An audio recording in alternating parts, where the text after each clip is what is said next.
kita lanjut. Ada beberapa jenis hak asasi manusia dengan Pancasila. Ya, ini ya jenis ya, ada jenis hak asasi manusia dengan Pancasila. Ini digabungkan ya. Yang pertama adalah ketuhanan yang Maha Esa. Ini isinya, kalau tadi kan singkat, sekarang diperjelas lagi. Yang pertama adalah hak asasi manusia melakukan ibadah dan keyakinannya masing-masing. Tadi saya sudah jelaskan ya. Kita sebagai agama Islam boleh menjalankan agamanya masing-masing ya. Boleh menjalankan sholat di masjid ya, atau ngaji di pesantrenan, atau merayakan kegiatan PHBI ya, baik itu Isra Mi'raj, Maulid Nabi ya, kegiatan-kegiatan lain silakan ya. Kerjakan dan laksanakan sesuai perintah agama masing-masing. Atau agama Kristen pun ya, silakan dia menjalankan ibadahnya ke gereja setiap seminggu sekali, atau merayakan kegiatan-kegiatan keagamaannya ya, atau merayakan hari Natalnya di tanggal 25 Desember.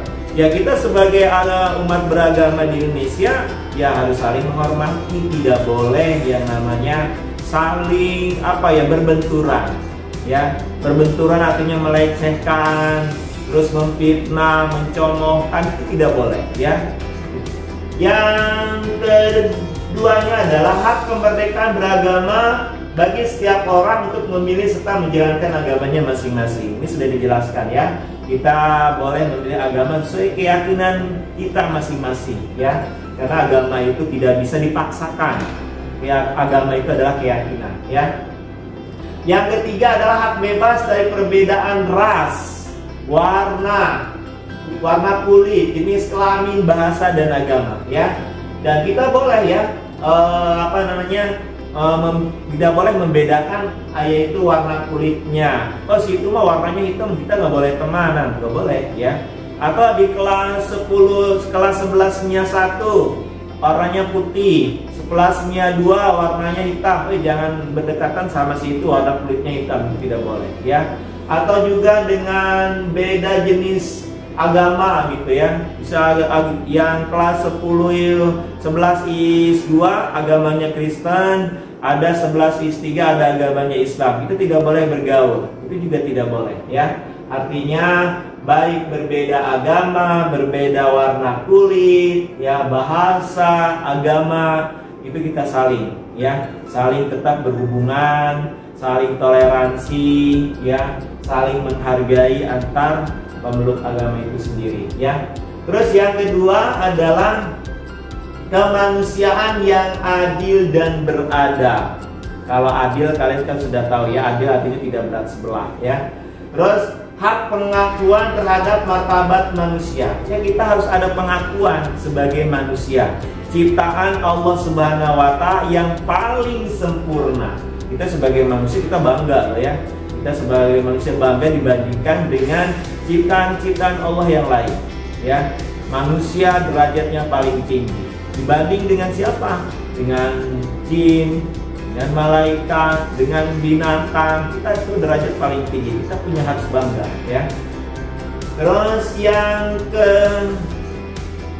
D-nya adalah hak asasi manusia. Jadi kita punya hak asasi manusia, boleh memilih pendidikan dimanapun yang kalian inginkan ya. Kita mau sekolah nih udah kuliah nih di Universitas Tirtayasa, silakan. Kita mau kuliah di UNJ, silakan, itu hak kalian, hak asasi manusia. Tidak boleh dipatokan, kamu harus ke sini, kamu harus ke sana. Atau misalkan ada ini pengalaman ya, sekolah-sekolah yang ada di sekitar kita kayak yayasan, kalau sudah SMA itu harus di sekolahnya sendiri. Itu pengalaman aja sih ya. Dia sekolah mau ke SMA B, dia tidak boleh, ditahan ijazahnya. Dengan alasan apa? Dengan alasan supaya dia tidak pindah sekolah, harus ditetap sekolah yang waktu dia SMP atau MTN. Nah, ini juga tidak boleh, itu namanya melanggar hak asasi manusia. Ada human right, ya tidak boleh. Hak kita mendapatkan pendidikan, kita mau kemana pun ya silahkan gitu ya. Lulus SMP, kita SMA-nya mau di sekolah lain silahkan, tidak ada namanya pengekanan ya dengan alasan apapun, itu tidak boleh ya. Terus yang ketiga ada hak kebebasan manusia. Ya, ada hak kebebasan manusia ya. Terus yang keempatnya hak sama di depan hukum ya. Kita itu sama di depan hukum dan berhak mendapatkan perlindungan hukum yang sama. Itu ada di pasal 27 Undang-Undang Dasar 1945 ya. Tadi kita sudah bahas ya, bahwa kita di depan hukum itu tidak boleh membedakan yang kaya, yang miskin, ya, pejabat, rakyat biasa, tidak boleh. Yang salah, salah gitu ya. Mentang-mentang orang kaya dia salah, dia tidak dihukum, itu tidak benar. Oh, dia mentang-mentang orang miskin, dia hanya mencuri sendal jepit, dia dipenjara. Ya, padahal itu tidak sesuai dengan hukum yang ada. Ya, sebuah harga sendal jepit berapa sih? Hanya 12.000. Kenapa harus diproses ke pengadilan? Kenapa harus proses hukum? Hanya 12.000, ya kasihlah yang namanya kebijakan. Ya, kebijakan kita sebagai manusia. Ya. Terus yang ketiga adalah Persatuan Indonesia. Ya, Persatuan Indonesia yaitu yang pertama hak menikmati hak asasinya tanpa pembatasan dan belenggu. Ya, tadi saya sudah jelaskan ya, kita tidak boleh membatasi seseorang untuk melakukan apa yang dia inginkan gitu. Contoh kayak tadi ya, dia mau ke sekolah B, dia dilarang oleh yayasannya, tidak boleh ke sekolah selanjutnya, kamu harus di sini aja. Itu adalah melanggar ya, melanggar Persatuan Indonesia, membatasi ya, atau membelenggu. Terus yang ke B adalah hak asasi manusia bergaul satu sama lainnya dalam semangat persaudaraan. Kita sebagai manusia harus saling bergaul ya, bergaul ya dengan orang-orang yang terutama di lingkungan sekitar kita ya. Kita harus hidup itu bersosial ya. Di masyarakat itu kita jangan menjauhkan dari masyarakat. Kalau ada kegiatan gotong royong kita ikut ya. Ada kegiatan pengajian kita ikut, ada pembangunan masjid kita ikut. Jangan diam saja gitu. Karena hidup di masyarakat ya, kita harus bermasyarakat, bergaul gitu ya. Tapi tentu bergaulnya dalam hal yang positif, bukan yang negatif ya. Giliran main koprok banyak, giliran ngaji sedikit, ya itu kebalik ya. Giliran bangun masjid sedikit, giliran makan-makan mah banyak. Nah, ini juga salah gitu ya. Harusnya yang mana? Yang positifnya yang kita jalankan gitu ya. Kayak tadi kita mau bersihkan nih got-got di masyarakat ya. Gotnya kan penuh dengan sampah-sampah. Kita bersihkan dengan masyarakat bekerja sama. Terus kita juga bersihkan lingkungan kita dengan masyarakat ya, buang sampah pada tempatnya, kita kumpulkan gitu ya ke tempat-tempat sampah. Itu adalah hal yang positif ya. Kita jangan sampai di rumah saja diam, tidak bergaul dengan masyarakat, itu juga tidak bagus ya. Terus hak dilahirkan merdeka dan mempunyai martabat dan hak-hak yang sama. Kita dilahirkan itu sudah merdeka, bebas ya, kita merdeka. Yang merdeka itu adalah bebas ya, tidak ada kenkangan, tidak ada pembatasan dan segala macam ya. Selanjutnya adalah yang keempat, kerakyatan yang dipimpin oleh hikmat kebijaksanaan dalam permusyawaratan perwakilan. Apa haknya? Haknya adalah mengeluarkan pendapat di muka umum. Itu pasal 28 Undang-Undang Dasar 1945 ya. Contoh misalkan pemerintah mau menaikkan harga BBM, masyarakat boleh nggak untuk mengeluarkan pendapat? Boleh, silakan, tapi dengan syarat satu, tidak merusak fasilitas umum, tidak melakukan anarkis ya. Kalau mengeluarkan pendapat dengan damai ya, terutama ya awalnya harus izin dulu, terutama ya, izin dulu ya kepada aparat kepolisian yang terdekat. Boleh nggak melaksanakan itu? Kalau boleh laksanakan, kalau tidak ya tidak boleh gitu. Apalagi sekarang lagi keadaan ya COVID-19, kita tidak boleh kalau ya melanggar aturan protokol, karena yang namanya demonstrasi itu kan nanti berkumpul ya, ya itu akan menyebarkan virus yang sekarang lagi booming gitu ya untuk saat ini. Tapi untuk ke depan yang menurut pasal 28 silakan ya mengeluarkan pendapat di muka umum ya, dengan cara apa? Dengan cara yang baik, dengan bijak ya, tidak melanggar aturan yang tidak ditetapkan oleh pemerintah gitu ya.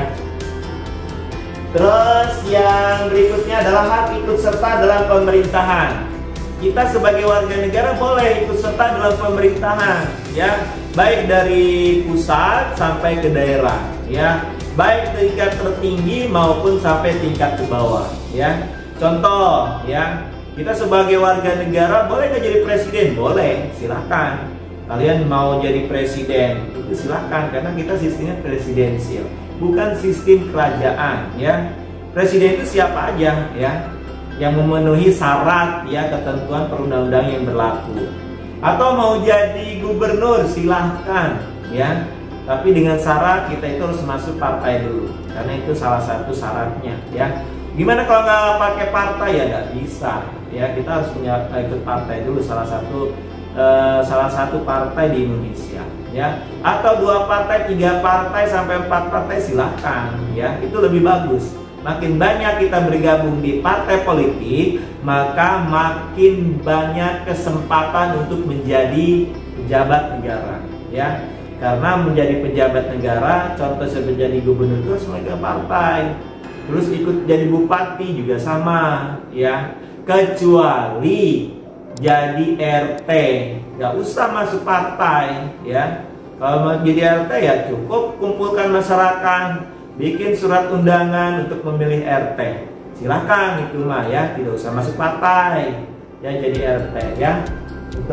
Itu adalah ikut serta dalam pemerintah. Banyak ya, kalian boleh cari referensi lain ya. Pemerintahan di Indonesia itu banyak ya, kita punya 34 provinsi, luas banget ya. Di dalam provinsi ada jabatan-jabatan tertentu yang harus kita isi, dan kalian adalah sebagai generasi penerus bangsa ya. Belajar yang pintar, belajar yang semangat, cari ilmu sebanyak-banyaknya. Jangan sampai kita ketinggalan oleh luar negeri ya. Indonesia harus bangkit, Indonesia harus bisa ya. Kenapa? Karena Indonesia itu adalah negara yang besar, negara yang penduduknya sampai 270 juta jiwa ya, penduduknya paling banyak ya. Dan terus Indonesia itu luas ya, pulaunya aja hampir 75.000 pulau ya. Indonesia kaya dari sumber daya alamnya luar biasa ya. Dan kalian harus tingkatkan kemampuan kalian sebagai generasi muda, kelola sumber daya alam kita. Untuk apa ya? Untuk kemakmuran masyarakat kita, kemakmuran bangsa kita, bukan untuk orang lain ya. Ya kita kelola ya, sumber daya alam yang kita miliki ya. Kalian jangan bosan-bosan untuk belajar, jangan bosan-bosan untuk membaca buku, jangan bosan-bosan untuk mencari ilmu ya. Mencari ilmu itu bukan hanya di sekolah, bukan hanya di pesantren, di luar juga banyak ya. Semua ada ilmunya ya. Kalian perhatikan ya, ada yang musafir juga sama, dia lagi mencari ilmu ya. Itu. Terus yang selanjutnya adalah hak mendapatkan jabatan politik ya, jabatan politik. Kalian sebagai ketua partai Gerindra boleh ya, kalian masuk partai nanti ke depan ya, lulus SMA, habis kuliah kamu aktif ya di organisasi. Kalau sudah lulus boleh masuk partai ya. Partai di Indonesia kan sekarang 2022 ada 10 partai. Ada PDI Perjuangan, ada Gerindra, ada Golkar, PKS dan lain-lain. Kalian boleh ikut serta dalam jabatan politik ya. Boleh kalian ya. Kalian bisa masuk ke Partai Gerindra jadi ketua umumnya, silahkan. Itu adalah hak kalian. Karena ke estafet ya, kehidupan kita itu harus estafet ya. Kalian sebagai generasi muda, subhanul yaumar jolgot, pemuda di masa kini adalah pemimpin di masa yang akan datang. Kalian ada calon-calon pemimpin ya, calon-calon nanti yang mengisi jabatan-jabatan di pemerintahan ya. Nah, yang terakhir adalah keadilan sosial bagi seluruh rakyat Indonesia. Ya, yang keadilan sosial bagi seluruh rakyat Indonesia, hak setiap warga negara memiliki kebebasan hak milik, ya, penghidupan yang layak, mendapatkan pekerjaan. Itu adalah hak kalian, memiliki kebebasan ya dalam kehidupan. Contohnya, ya kalian boleh kalian tinggal di Banten, boleh kalian tinggal di Bandung, itu hak kalian ya. Atau kalian mau tinggal di Jayanti, silakan ya. Ubah KTP gampang kok, orang Jakarta pindah ke Tangerang, boleh silakan. Gantikan KTP-nya, jangan sampai Jakarta punya KTP, Tangerang punya KTP, itu tidak boleh. KTP tetap satu, dan sekarang KTP itu udah seumur hidup ya. Terus kalian juga boleh mendapatkan pekerjaan ya, pekerjaan yang kamu inginkan. Silakan kamu cari pekerjaan sesuai dengan hati kalian ya. Terus yang ketiga, kalian juga boleh mendapatkan hak jaminan sosial, JHT, jaminan sosial ya, boleh. Kalau apalagi sekarang ya Jokowi mengeluarkan kartu-kartu, ada JKS ya, ada kartu pintar, itu milik kalian, silakan ya. Dengan kalian daftarkan, insya Allah kamu akan dapat gitu ya. Yang ketiga adalah hak mendapatkan pekerjaan dan perlindungan, yaitu tadi ya. Dan untuk saat ini pengangguran di 2022 mulai besok itu pengangguran sampai 6,1 juta ya. Oh, luar biasa ya. Nah, mudah-mudahan kalian semua nih untuk kelas 11 ya, belajar yang kuat, belajar yang gigih, jangan bosan-bosan untuk terus belajar ya. Jangan sampai kalian mentang-mentang PJJ kalian banyaknya tidur, apalagi malam dijadikan siang, siang dijadikan malam, itu sungguh luar biasa, itu tidak bagus ya. Karena malam itu nggak bagus buat kesehatan ya. Bagus mah tidur itu malam, siang itu buat aktivitas, jangan kebalikan. Siang buat tidur, malam buat aktivitas, itu tidak bagus. Kalian lagi muda, sehat, segar, buat badannya. Lagi muda, umur 30 tahun ke atas, kalian udah sudah kropos gitu. Kenapa? Karena pola kehidupannya itu tidak normal waktu muda. Jadi gunakan ya waktu dengan sebaik mungkin, ya sesuai dengan apa yang diperintahkan oleh agama maupun negara ya gitu. Jadi jangan sampai kalian muda ini kalian sia-siakan, karena waktu itu terus berputar, waktu itu tidak akan kembali ya. Terus belajar, semangat di PJJ ini, jangan sampai kalian belajar online-nya ketinggalan, tugas-tugas juga banyak ketinggalan. Jangan berpikiran masa bodoh. Kalau kalian masa bodoh ya akibatnya akan fatal gitu ya. Oke, mungkin itu aja materi hari ini ya. Mudah-mudahan kalian bisa menyimak ya kegiatan materi hari ini. Kalaupun ada yang kurang, ada yang salah, mohon dimaklum ya. Boleh kalian tambah-tambah pakai referensi-referensi yang lain. Jangan lupa untuk subscribe ya di channel ini. Oke, pesan terakhir buat Bapak, buat kalian semua ya. Semoga pembelajaran hari ini bermanfaat dan berguna bagi kita semua.